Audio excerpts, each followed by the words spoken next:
സദ്യയിലൊക്കെ ഉണ്ടാക്കുന്ന നല്ല രുചിയേറിയ ഒരു പായസത്തിൻ്റെ റെസിപ്പിയാണ്. അപ്പോൾ വളരെ സിമ്പിളായി ഇത് ഉണ്ടാക്കി ഇതിലൊരു ഇൻഗ്രീഡിയൻറ്റ് ചേർക്കുന്നുണ്ട്. അതാണ് ഒരു പ്രത്യേക ടേസ്റ്റ് കൊടുക്കുന്നത്. അപ്പോൾ നമ്മളിതിലേക്ക് എടുക്കുന്നത് പച്ചരിയാണ്. പച്ചരി നമ്മളിതൊരു 3-4 മണിക്കൂർ കുതിർത്ത് വെച്ചിട്ടുണ്ട്. 1 കപ്പ് പച്ചരിയാണ് നമ്മളിതിന് വേണ്ടിയിട്ട് യൂസ് ചെയ്യുന്നത്. ഇനി നമുക്കിത് നല്ലപോലെ ഒന്ന് കഴുകിയതിന് ശേഷം ഒരു കുക്കറിലേക്ക് ചേർത്ത് കൊടുക്കാം.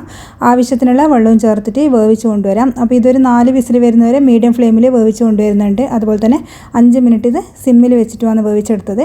ഇനി ഇത് നമുക്ക് നല്ലപോലെ ഒന്ന് കയ്യിൽ വെച്ചിട്ട് ഉടച്ചു കൊടുക്കാം. അതിലേക്ക് ഉടച്ചു കൊടുത്തതിന് ശേഷം മാത്രം നമ്മളിതിലേക്ക് ശർക്കര പാനിയാക്കിയത് അരിച്ചിട്ട് ഒഴിച്ചു കൊടുക്കുക. അതിലേക്ക് ഒരു 4 കഷ്ണം ശർക്കരയാണ് ഞാൻ ചേർത്ത് കൊടുക്കുന്നത്. അപ്പോൾ നല്ലപോലെ ഇതൊന്ന് മിക്സ് ചെയ്തെടുക്കുന്നുണ്ട്. ഇനി ഒരു മീഡിയം ഫ്ലെയിമിൽ നല്ലപോലെ തിളവരുന്ന സമയത്ത് നമ്മളിതിലേക്ക് 1 ടീസ്പൂൺ പശുനെയ്യ് ചേർത്ത് കൊടുക്കുക. പശുനെയ്യ് ചേർത്ത് കൊടുക്കുമ്പോൾ ഒരു പ്രത്യേക ടേസ്റ്റും രുചിയുമാണ്. പിന്നെ നമ്മളിതിലേക്ക് ചേർക്കുന്നത് ഒരു ചെറുപഴം കട്ട് ചെയ്തിട്ട് ചേർക്കുന്നുണ്ട്.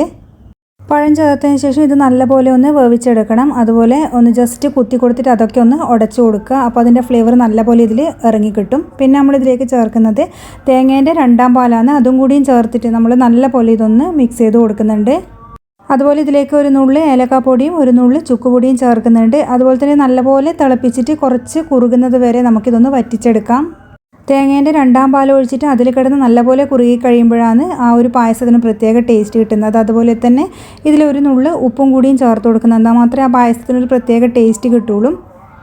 അപ്പോൾ നമ്മുടെ പായസം നന്നായി കുറുകി കിട്ടിയിട്ടുണ്ട്. പഴവും അതുപോലെ തന്നെ ശർക്കരയൊക്കെ അരിയായി നല്ലപോലെ യോജിച്ച് കിട്ടിയിട്ടുണ്ട്. ഇനി ഇതിലേക്ക് നമുക്ക് ഫ്ലെയിം കുറച്ചിട്ട് തേങ്ങേൻ്റെ 1ാം പാലും കൂടിയും ചേർത്ത് കൊടുത്തിട്ട് നല്ലപോലെ മിക്സ് ചെയ്ത് കൊടുക്കാം.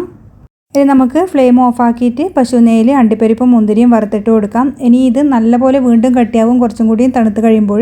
അപ്പോൾ നല്ല രുചിയിലുള്ളൊരു പായസമാണ്. അതുപോലെ തന്നെ തണുത്ത് കഴിയുമ്പോൾ ഇതിൻ്റെ കളർ ഒന്നും കൂടിയും കൂടുകയും ചെയ്യും. അപ്പോൾ പഴം ചേർക്കുന്നതുകൊണ്ട് തന്നെ ഒരു പ്രത്യേക രുചിയാണ്. നമുക്ക് അമ്പലത്തിൽ നിന്നൊക്കെ കിട്ടുന്ന ആ ഒരു പായസത്തിൻ്റെ ടേസ്റ്റും ആയിരിക്കും.